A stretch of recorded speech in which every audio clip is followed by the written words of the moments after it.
Should we begin? Yes, Mathaji.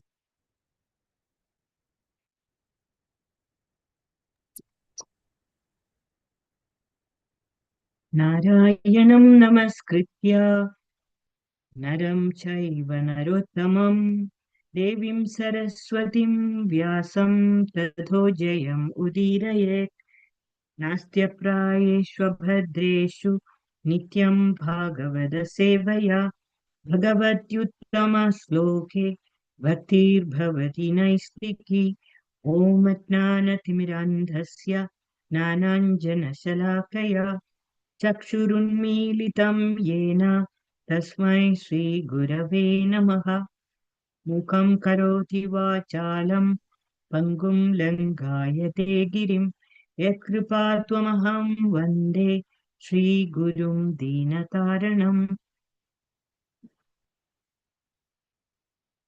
So we are in this series of glorifying Srimad Bhagavatam. Lot of devotees have already spoken so many messages on this topic. I will just touch upon the messages from some of these verses, which just highlights from some of the most commonly known verses, and we'll continue with that. So the first verse we generally recite Narayanam Namaskritya verse. Uh, the prayer is that before we reciting Srimad Bhagavatam, we should glorify the Supreme Lord Narayana and Naranarayana Rasi, Goddess Lakshmi, and Vyasadeva. And this is very, very super special. Then we generally recite Nastya Prayeshu Bhadreshu verse, and this verse clearly points out that recitation of Srimad Bhagavatam, it removes all that is troublesome to the heart. And in this age of Kali, there is no one who is not having any troubles in their heart. Now, almost completely, all the troubles are removed, and loving service to the Supreme Lord is re-established. Um, the first canto verse, which begins with Krishna Swa Damopakade, the highlight there is that Srimad Bhagavatam has arisen as the sun when Krishna departed, and therefore it enlightens those of us who have no spiritual vision, those of us who are in this age of Kali, we have no spiritual vision, and this sun like Srimad Bhagavatam, it enlightens us. Srimad Bhagavatam again in the 12th canto describes it as the most spotless Purana, and it is very, very dear to all the Vaishnavas. And it is so very special in our Sampradaya, which is the Gaudiya Vaishnava Sampradaya. 12th canto, again, 13th chapter, the verse describes it is the essence of the Vedanta philosophy. And once you heard Srimad Bhagavatam and get attracted to the most beautiful verses from Srimad Bhagavatam, one never gets attracted to any other literature. Recitation in this again in the 12th canto, there is this Ye etat Shravyayan verse. It talks about that the constant recitation of Srimad Bhagavatam, even if one hears one verse or even half a verse, all of that purifies us. And so this verse really describes the potency of the every single word of Srimad Bhagavatam. Chaitanya Charitamrita Madhya Leela, it is stated that Srimad Bhagavatam is Krishna himself, and it is infinite like Krishna, and every syllable and every verse, it has multifaceted meanings. Then Chaitanya Bhagavata, there are so many verses which glorify Srimad Bhagavatam. One of them says that Srimad Bhagavatam is full of Krishna prema. It is non-different from the beautiful body of Krishna. It is describing the confidential pastimes of Krishna. So in the beginning, in the middle, in the end, it is all about the Supreme Lord Krishna. And so it is perfect, it is infallible like Krishna. So like this, so many verses, it goes on and on about the glories of Srimad Bhagavatam. And so many devotees have already spoken on this topic. So today, I just wanted to focus on just one verse from Chaitanya Charitamrita Madhya Leela, 24.318. So here it is stated that Krishna Tulya Bhagavata Vibhu Sarvasraya Prati Sloke Prati Akshare Nana Arthakaya. So this is Sri Chaitanya Mahaprabhu is speaking that Krishna Tulya Bhagavata Vibhu Sarvashraya Prati Sloke Prati Akshare Nana Arthakaya. So Chaitanya Mahaprabhu is saying Srimad Bhagavatam is as great as Krishna himself, the Supreme Lord, and the shelter of everything. In each and every verse and the syllable of Srimad Bhagavatam, there are multifaceted meanings, for it is as infinite as Krishna. So I just wanted to focus on this one verse. And to elaborate on this verse, the Srimad Bhagavatam speaks for itself. I need not speak. And so my thought is to recite some part of Srimad Bhagavatam, and it will speak for itself. So we all know that Srimad Bhagavatam is the most important text for all the Vaishnavas, it is very dear to them. And we are not the only bhakti tradition in this world. There are many other bhakti traditions as well. And everybody recognizes the position of Srimad Bhagavatam. But it is all the more so for us who are Gaudiya Vaishnavas. For us, Srimad Bhagavatam is the core reference. And this is clearly seen in the writings of Srila Rupa Goswami and Jiva Goswami. One of the 6 Sandarbhas, Bhakti Sandarbha, there is Bhagavata Sandarbha. And both are like specifically all about Srimad Bhagavatam. So it is so very important for us. Now let us think about the need to understand the Supreme Lord Krishna's divine descent into this mortal realm. This material world is a temporary place of existence. It is the mortal realm, and Krishna descends here as an avatar. I remember hearing Maharaj speaking the difference between Krishna and Vishnu. So we have to remember that even though Krishna is described as one of the avatars listed among the 10 avatars, he is descending into this mortal realm as his original self, and that is Krishna.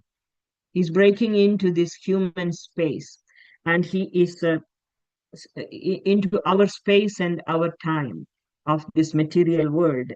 And he is performing superhuman, extraordinary pastimes.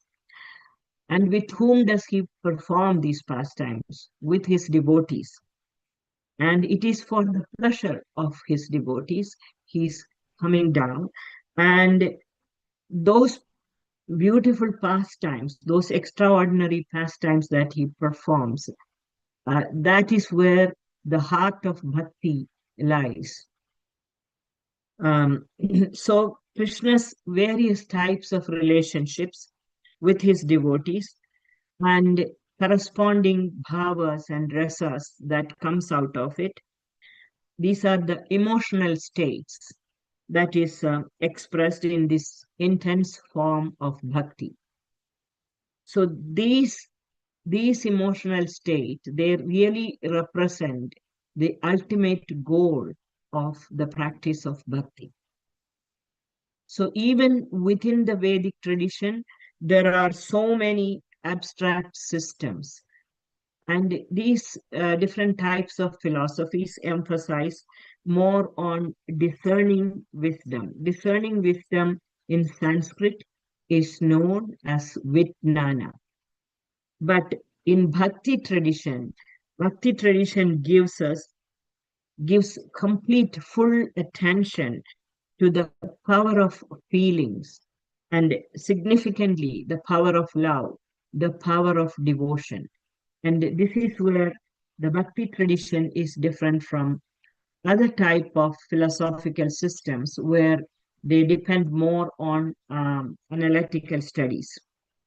So coming to this appreciation of the love and bhakti that is experienced in Krishna's pastimes, um, in this material world, we appreciate beauty, and it is an aesthetic experience. But in the spiritual realm, there is bhakti, there is also beauty. And bhakti is the ultimate aesthetic experience in the spiritual realm. It is the aesthetic experience of rasa that is found in the spiritual realm. And here, the feelings of beauty and joy, it eclipses all other emotions. And so it is not, there is a difference between the aesthetic experience in this world versus what is experienced in the spiritual realm. Everything that we experience here is triggered by material objects and material things. Everything experienced in the spiritual realm is triggered by the person, Krishna. And that is the whole difference.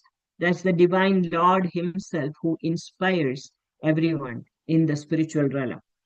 So, uh, because what he's inspiring is this experience of beauty, experience of devotion. That is the ultimate experience that the living entities um, have within the spiritual realm. And this that type of experience is so unique. It alone has the power to lift us out of this material bondages that we have created for ourselves. Um, we can call this as self-imposed prison of egocentric existence. This is a self-imposed prison of egocentric existence.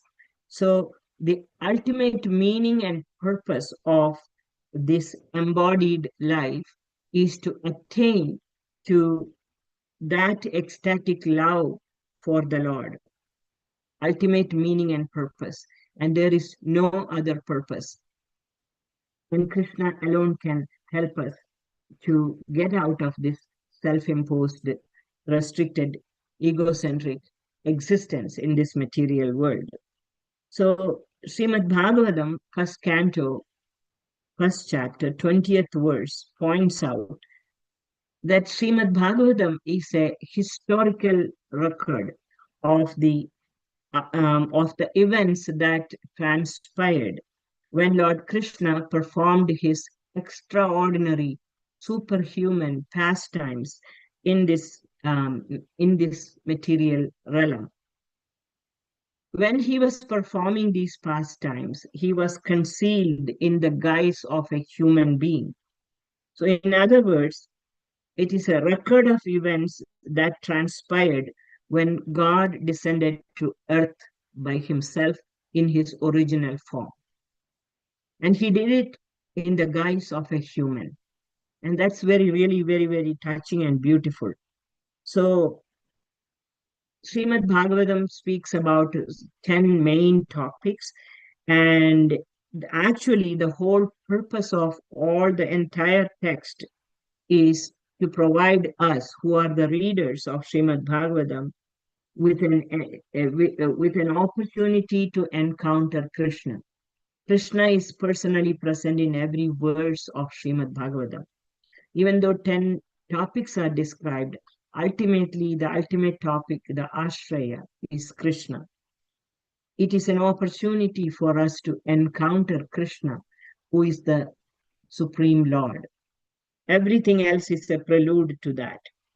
So he is the Krishna is the grand finale, and all other subject matters lead us to Krishna. So all other narrations are like groundwork, eventually leading us towards the Asraya, who is Krishna himself. So having said this, um, because Krishna, the verse which I wanted to focus was on the message of Sri Chaitanya Mahaprabhu, where he says that Srimad Bhagavatam is as great as Krishna himself, and each and every verse speaks for itself. So any part of Srimad Bhagavatam can be taken to elaborate on this. And so I wanted to sing the Yugala Gita today. It is from the 10th canto of Srimad Bhagavatam. It's just one example of the beauty and multifaceted meanings. That's what Chaitanya Mahaprabhu was saying. Each verse has got so many meanings. And when we hear the verses in sequence, just simply hearing the verse and the translations, you know, it simply reveals the beauty of Krishna. Anyway, ultimately, the whole purpose of all that talk and discussions is to get attracted to the beauty of Krishna. So, reciting and reading the meaning and just hearing that, and if time permits, I would like to highlight one or two. Just actually, the whole section is full of multifaceted meanings, but if time permits, I would like to just highlight one or two of those. So, just simply, uh, we can just hear these verses and its meanings and see how Srimad Bhagavatam is speaking directly to us. So the gopis are singing about Krishna as they are wandering in the forest. And these verses, which are known as Yugala Gita, are 12 pairs of verses. They are couplets and they are extraordinarily beautiful. So I will just simply recite and read the meanings, and you just pay attention. You will see for yourself how attractive they are. So the gopis are speaking, Sri Gopya Uchu. Om Namo Bhagavate Vasudevaya. Om Namo Bhagavate Vasudevaya. Om Namo Bhagavate Vasudevaya. Vamabahukrita Vamakapolo Valgita Brur Adhararpita Venum Komalangulitir Ashrita Margam Gopya Irayati Yatra Mukunda Vyomayana Vanita Sahasiddhar Vismidastadupadharya Salajja Kamamargana Samarpita Chitta Kashmalam Yayurapasmrita Nivya. The gopis said, when Mukunda vibrates the flute he had placed on to his lips, stopping its holes with his tender fingers. He rests his left cheek on his left arm and makes his eyebrows dance. At that time, the demigoddesses traveling in the sky with their husbands, the Siddhas, become amazed. As these ladies listen, they are embarrassed to find their minds yielding to the pursuit of lusty desires, and in their distress, they are unaware that the belts of their garments are loosening. हन्तचित्रमबला शृणुतेतं हारहास उरसि स्थिरविद्युत् नन्दसूनुरयम् अर्थजनानां नर्मदो यर्हि कूजितवेणु वृन्दसो व्रजवृषा मृगगावो वेणुवाद्यहृतचेतस आरत् दन्ददष्टकवलाधृतकर्णा निर्दित Ikhidachitramivasan. O girls, the son of Nanda, who gives joy to the distressed, he bears a steady lightning on his chest and has a smile like a jeweled necklace. Now please hear something wonderful. When he vibrates his flute, Vraja's bulls, deers, and cows, standing in groups at a great distance, are all captivated by the sound, and they stop chewing the food in their mouths and they cock their ears. Stunned, they appear as if asleep or like figures in a painting. बर्हिनस्तभगदादुपलासैर्बद्धमल्लपरिबर्हविदम्ब कर्हिचित् सबल आलिसगोपैर्भास्वमाल्यहति यत्र मुकुन्द तर्हि भग्नगतया सरितो वै तत्पदाम्बुजरजो निलनीतं स्पृह्यतीर्वयमिवा बहुपुण्य प्रेम वेपितभुज Stimitapa. My dear Gopi, sometimes Mukunda imitates the appearance of a wrestler by decorating himself with leaves, peacock feathers, and colored minerals. Then, in the company of Balaram and the cowherd boys, he plays his flute to call the cows. At that time, the rivers stop flowing, their water stunned by the ecstasy they feel as they eagerly wait for the wind to bring them the dust of his lotus feet. But like us, the rivers are not very pious, and thus they merely wait with their arms trembling out of love.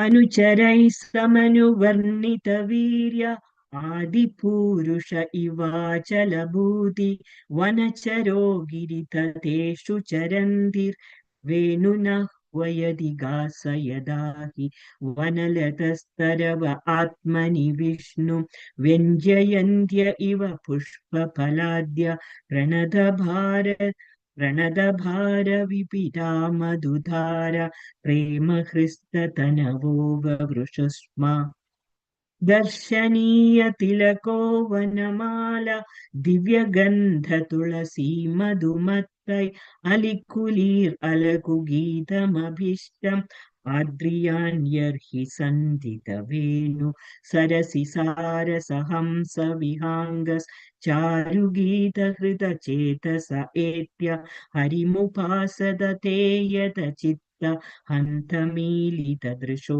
दृढमौना. I love this. So beautiful it is. Listen to this one more time.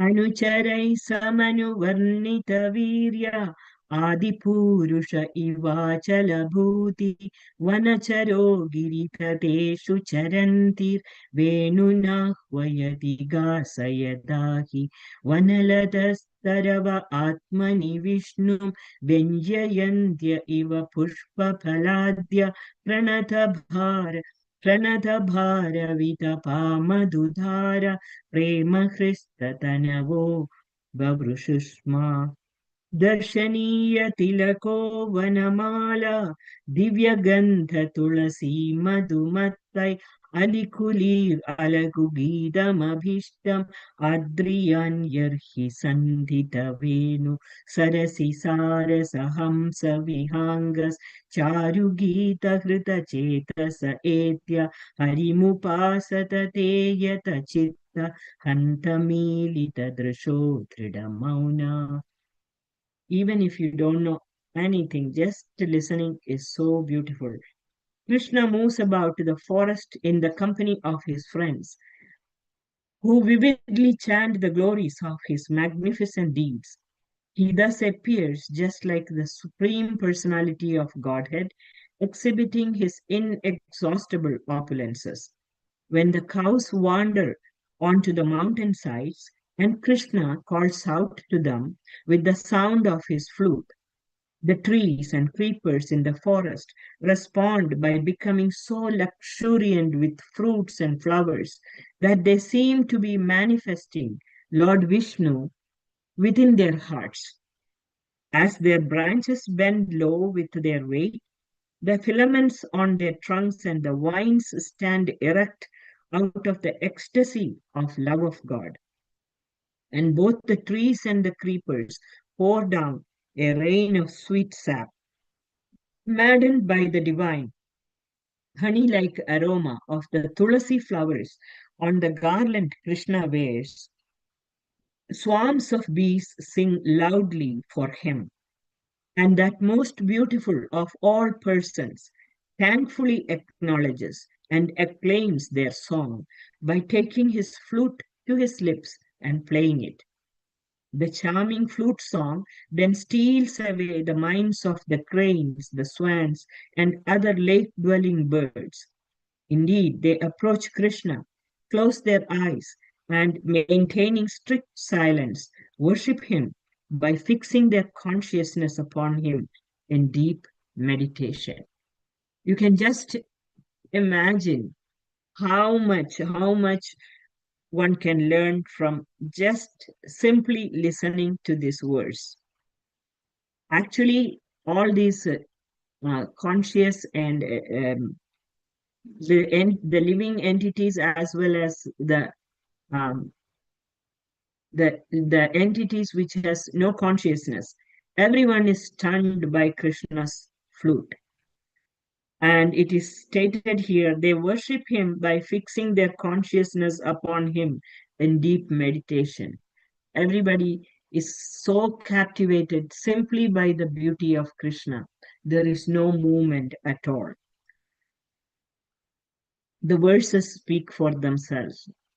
Sahabalashrig Sahabalashrigabatam Savilasa Sa Sansus Sanushchidi Brido Vrajadevya Harshayan Yerhi Venudavena Jata Harsha Uparampati Vishwa Mahadadi Mahadadi Pramana Sankita Cheda Manda Manda Manu Jagrati Megha Suhridam Abhyavarshat Sumanobis Chayaya Chavadadat Pratapatram.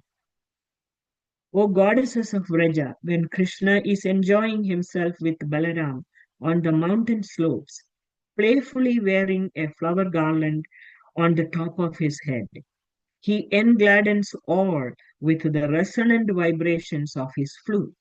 Thus, he delights the entire world. At that time, the nearby cloud, afraid of offending a great personality, thunders very gently in accompaniment. The cloud showers flowers onto his dear friend Krishna and shades him from the sun like an umbrella. विविधगोपचरणेषु विदग्धो वेणुवाद्य उरदा निजशिक्ष भवसुत सदीयधा यथाधरबिम्बे दत्तवेणुरनयात् स्वरजादि श्रवणसस्तदुपधार्य Suresh सक्रसर्वपरमेष्टि पुरोग कवय आनदकन्धरचित्त Kashmalam Yeyur Anishchita Tattva. O pious mother Yashoda, Your son, who is expert in all the arts of herding cows, has invented many new syllables of flute playing. When he takes his flute to his bimba-reed lips and sends forth the tones of harmonic scale, of variegated melodies, Brahma, Shiva, Indra, and other chief demigods become confused upon hearing the sound. Although they are the most learned authorities, they cannot ascertain the essence of that music, and thus they bow down their heads and hearts. Nijapadabjadalai dvaja vajra नीरजङ्कुशविचित्रललामय व्रजभुव समयान्कुरतोदं वर्ष्मधूर्य गतिरीडितवेणु व्रजति तेन वयं सविलास वीक्षणार्पितमनोभववेग कुजगदिं गमिता न विधाम कश्मलेन कवरं वसनं वा. As Krishna strolls through Vraja with his lotus petal-like feet, marking the ground with the distinctive emblems of flag, thunderbolt, lotus, and elephant gold, he relieves the distress the ground feels from the cow's hoofs. As he plays his renowned flute, his body moves with the grace of an elephant. Thus, we gopis who become agitated by Cupid when Krishna playfully glances at us stand as still as the trees, unaware that our hair and garments are slackening.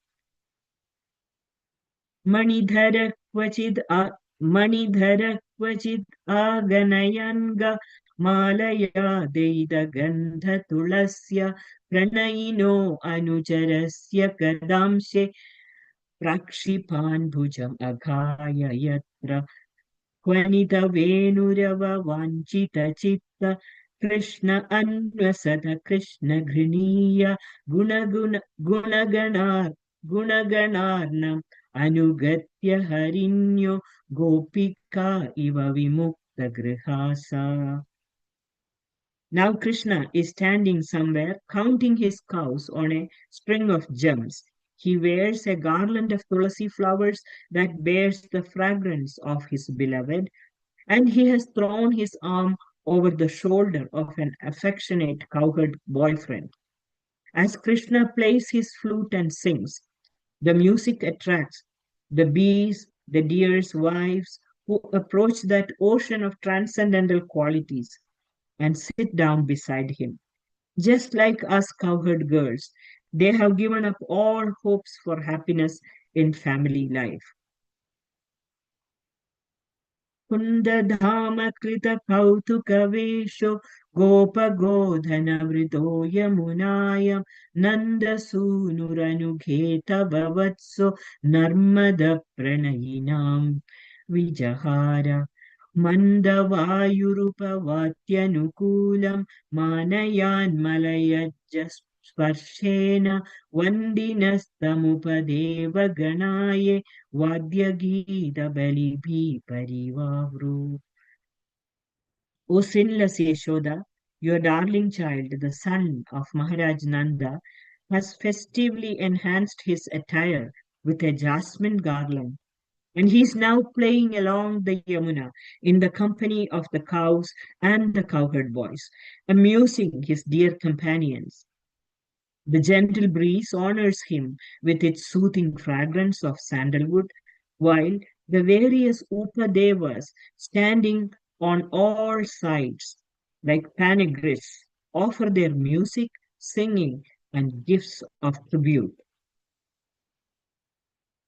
Vatsalo Vrajagavam Yadagadro Vyandyamana Charanapati Vriddai Krishna Godanamupohya Dinante Gita Venuranugetita Kirti Utsavam Shramaruchapi Drishinam Unniyan Kurarajasturi Kashrik दित्स्ययति सुहृद आशिष एषा Devaki जठरभूर उदुराजा.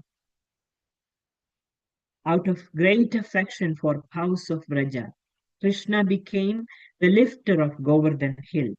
At the end of the day, having rounded up all his own cows, he plays a song on his flute, while exalted demigods standing along the path worship his lotus feet, and the cowherd boys accompanying him chant his glories. His garland is powdered by the dust raised by the cow's hoofs, and his beauty, enhanced by his fatigue, creates an ecstatic festival for everyone's eyes. Eager to fulfill his friend's desires, Krishna is the moon arisen from the womb of Mother Yashoda. Madhuviga, Madhu मदविगहुनितलोचन ईषत् मानदस्वसुहृदं वनमालि बधर पाण्डुवदनो मृदुगन्धं मन्दयान् कनककुण्डललक्ष्म्य यदुपदीर्दिरद राजविहारो यामिनीपदिरिवैषदिनन्ते मुदितवक्त्र उपयादि दुरन्तं मोचयान व्रजगवाम dinatapam. As Krishna respectfully greets his well-wishing friends, his eyes roll slightly as if from intoxication. He wears a flower garland, and the beauty of his soft cheeks is accentuated by the brilliance of his golden earrings and the whiteness of his face, which has the color of a badra berry. With his cheerful face resembling the moon, Lord of the night, the Lord of the Yadus, moves with the grace of a regal elephant. Thus he returns in the evening, delivering the cows of Raja from the heat of the day. So this is the 12 verses, which is so beautiful, just speaks for itself. But now, as I began in the beginning, I mentioned that Sri Chaitanya Mahaprabhu's comment on Srimad Bhagavatam, that every verse and every syllable of Srimad Bhagavatam has multifaceted meanings. And here you can take so many meanings out of every single verse, which is so nectarian. And so I just thought I will highlight just in another 5 minutes or so. When Krishna was playing his flute, he was playing the flute to announce his arrival. And while he wanted to announce his arrival, it is to console all the living entities, whether it is the trees or the bees or the creepers or the animals or the birds or the beast or the gopis. He wants to announce his arrival, and therefore he plays his flute. And why he's want to play is to relieve all these uh, conscious or not even conscious living entities, because he knows they are suffering from the feelings of separation from him, and therefore he wants to play the flute to announce his arrival. And that effect of that flute on various living entities, that is multifaceted. Just like Sri Chaitanya Mahaprabhu was saying, every word, every verse has got multiple meanings. And so Yugala Gita, you can very easily see the beauty of this. Not only the demigods, not only the demigods, it is the birds, bees, and the creepers, and everybody is affected by the flute. And the purpose of Krishna's playing the flute is to relieve all these entities from their suffering. Now, this flute can do so many things. Um, Krishna has stolen the heart of the gopis to the exclusion of everything else in their life. And so there's this description of Krishna's cloud-like chest, and it is described that it is very effulgent because he's wearing a pearl necklace. And these pearl necklaces are resembling a row of flying cranes. And as you know, the cranes have white wings, white feathers. And these pearl necklaces on his dark chest, it looks like flying cranes. And it resembles also, it also shows the golden lines of Lakshmi Devi. And what do they look like? It looked like steady lightning. Usually, when we see lightning in the sky, it just moves. In this case, it is permanently there on Krishna's chest, and it looks like steady lightning. And so the gopis are saying that um, that the sunlight of your faithfulness, the sunlight of their faithfulness towards their husbands, the sunlight of their faithfulness towards their husbands, it has become obscured by the cloud of Krishna. How beautiful is that? By the cloud of Krishna's chest in particular. And this chest, which is so brilliantly shining because of this pearl necklace, which looks like flying cranes. And so, as a result of that, the gopis become the object of ridicule for the society. And so, how he is doing this? He's doing it simply by vibrating his flute. His purpose was to relieve them of their sorrow, but it is accomplishing many different things at the same time. And it has effect not only on gopis, but on all the living entities. So even animals are stunned. The bulls and the cows, they are chewing the grass, and their mind becomes so stunned by the sound of the flute. There is no more chewing.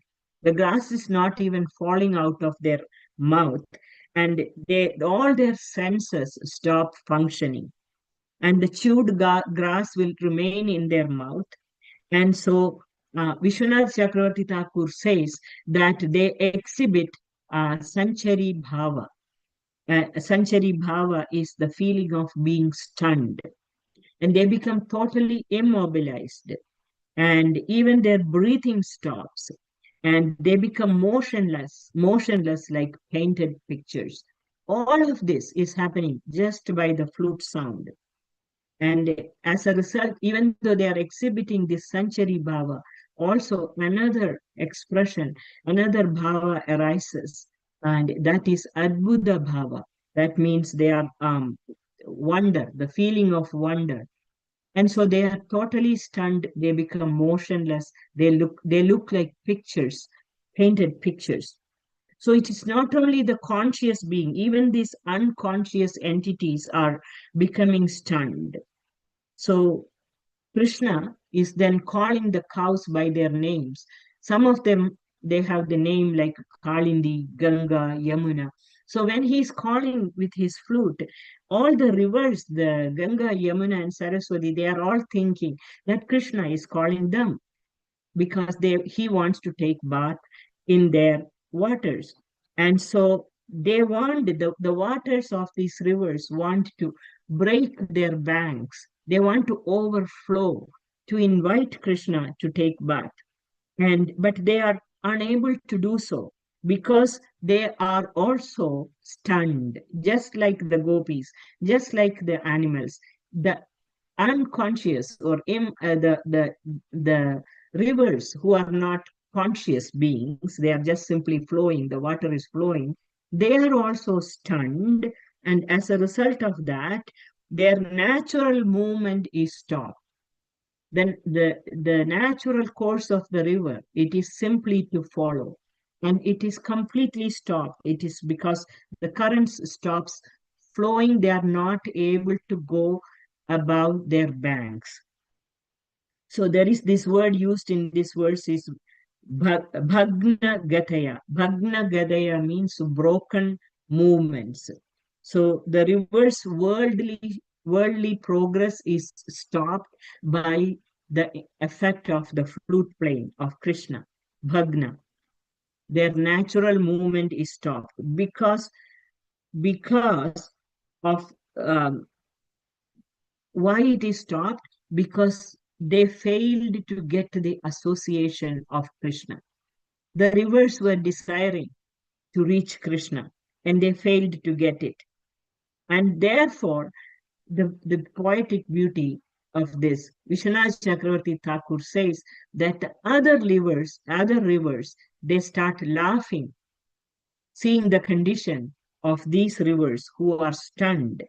So it is also stated their progress in their next life is also stopped. The progress in their next life is stopped. Why? Because they broke the vow of chastity to their husband, who is the ocean. Normally, the rivers flow towards the ocean. They broke the vow of chastity, just like that of the gopis.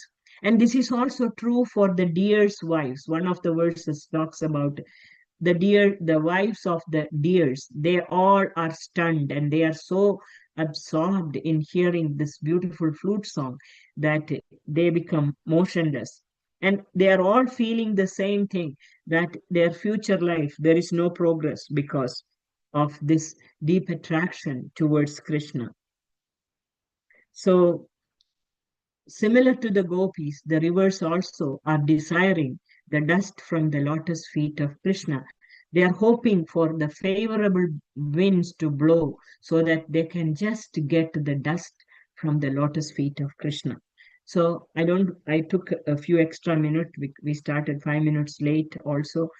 Like this, in all these verses of Yugala Gita, there are so many meanings. And what I found very, very captivating and attractive was um, whether understanding the meaning or not. Probably, yes, we are able to understand something by the writings of Srila Prabhupada and our previous acharyas, but the verses are speaking for themselves even with our limited understanding.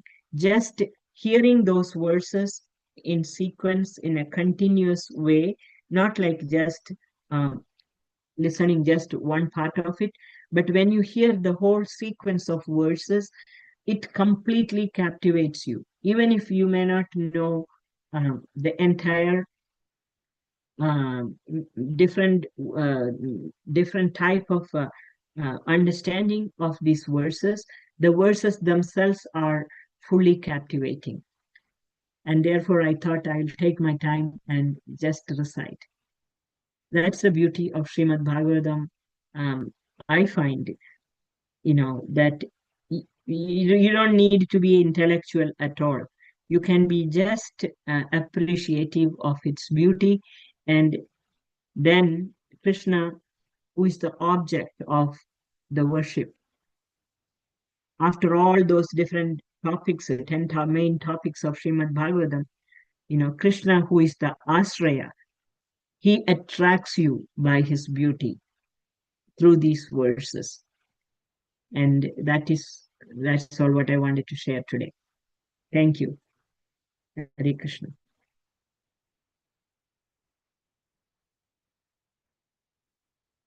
Anybody felt anything hearing the verses? Hare Krishna, Mathaji. Yeah. Please accept my obeisances. I was thinking about when you are explaining, reciting the verses and talking about how the sound of the Krishna's flute, takes away all the distress or from the living entities in even animate or inanimate. So I was thinking, when are we going to hear the Krishna's sound flute sound? We don't have we that can hear it in this verse. in this verse. Can we not? Yes, Mataji, yeah. That's true. So yeah. So when you are You can reciting this just verse, sorry, go ahead. I feel like I don't know the you feel you hear Krishna's flute in this verse. Yes, Mataji. The verse speaks for itself. Yeah. Anyone else has Hare inspiration? Krishna, Premananda. Uh, Please accept my humble obeisances. Mine too. Ah, oh Lord, is this love of God. I was thinking the the deer, they gave up any hope for Which, family happiness in family life. yeah, yeah. Amazing. They I gave mean, up, not only they, the yes, rivers, the gopis, and yes. all the living entities, they had Wow. no other hope. They have no Yeah, hope. yeah. Yeah. It will be, I mean, we feel a little bit mesmerized and stunned our own intelligence to follow the gopis description. It's difficult to follow that much magic in there. Hare And Krishna. anyone else Thank you have very much.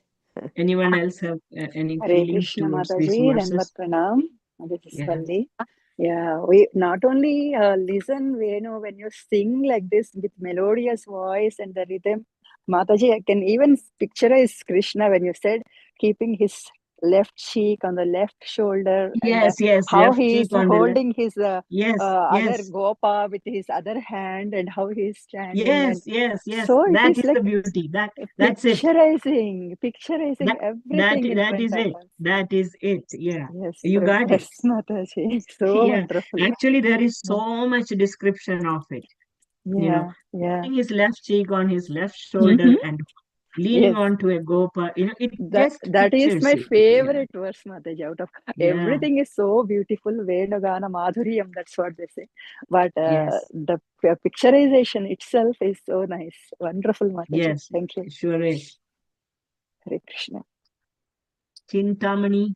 Hare Krishna Mataji. I was trying to get in there, and exactly the visual of these verses.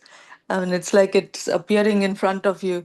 The river's trying to break its banks to come to Yeah. the to Krishna, and Yeah. Reverse breaking. Yeah. so And gopis are saying, just like the rivers are freezing at some moment and it is trying to flow at another moment. Similarly, the tears in gopis' eyes are frozen at some moment and then it is flowing at another moment. wow, And they are comparing. There's so many comparisons, yeah, so it's many so beautiful. comparisons. So beautiful. Thank you, Mataji. Such a I Thank- mean, the suffering, every day we have some new sufferings that come up for one reason or another. Yeah.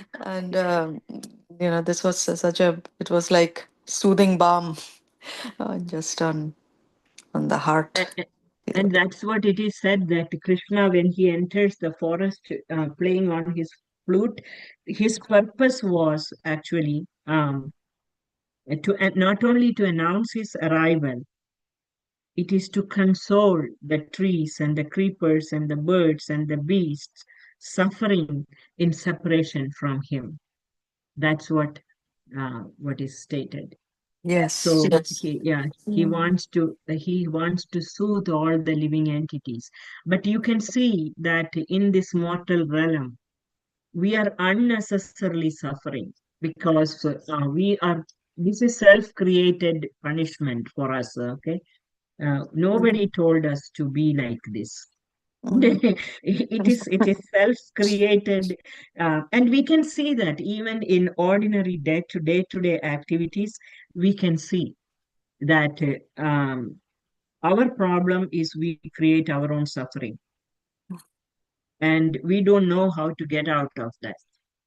And you can see how easily you can get out of this. This is our what is it called? Self-imposed prison, self-imposed prison of our ex- egocentric existence. Yeah. Self-imposed prison of egocentric existence. Let's put it in a bold letters. Self Banner. self-imposed. We can frame it and keep it there. Self-imposed prison of egocentric existence, and look at it every single day, and every single unhappiness, every single torture and suffering that we go through, even in service to Krishna, while every devotee is telling, I'm doing this for service to Krishna. I'm doing it for service to Krishna.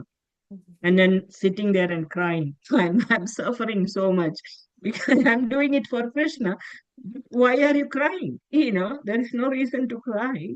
This is the ego. The ego is so overwhelming. If you put aside that, there is no reason to be so unhappy in Krishna's service. This is where the beauty is. You can see the words of Srimad Bhagavatam. This is not about talk. Walking the talk is really learning to appreciate the beauty of Bhagavatam as it is. I think I took extra time, but I knew I would do this because I Mataji get was to talking about that. When you say about the time, we feel like it is already 30 minutes. We want to it's hear gone. again, It's even gone. if it is like a 1 hour, we can stop It's other 1 hour activities is now. gone. Yeah, nothing Yeah, more but is. it really is good to share. It's really Yeah. good to hear from all of you. Oh, I see Tejas here. Taruna Krishna. Want to say something? He's gone. Sure, Hare Krishna Mataji. All good, Shishla Prabhupada. Yeah, it was just amazing verses of Srimad Bhagavatam Mataji. And it's just, I didn't even realize the time, I was so drawn into the verses. Yeah, it's just Yeah, Krishna you and will then never Bhagavatam. realize. Yeah, Bhagavatam is so amazing. It's just unbelievable, Mataji. Yes. Yeah. Thank you all for being here, for your patience. I knew that I will get carried away, but I'm sorry. Yes. I took too much of your time. Hare Krishna. Hare Krishna. Hare Krishna, Mataji. Thank you. Accept my obeisance. Hare Thank you so Krishna. much, Mataji. Hare Krishna. Hare Krishna. Thank you very much. Hare Krishna.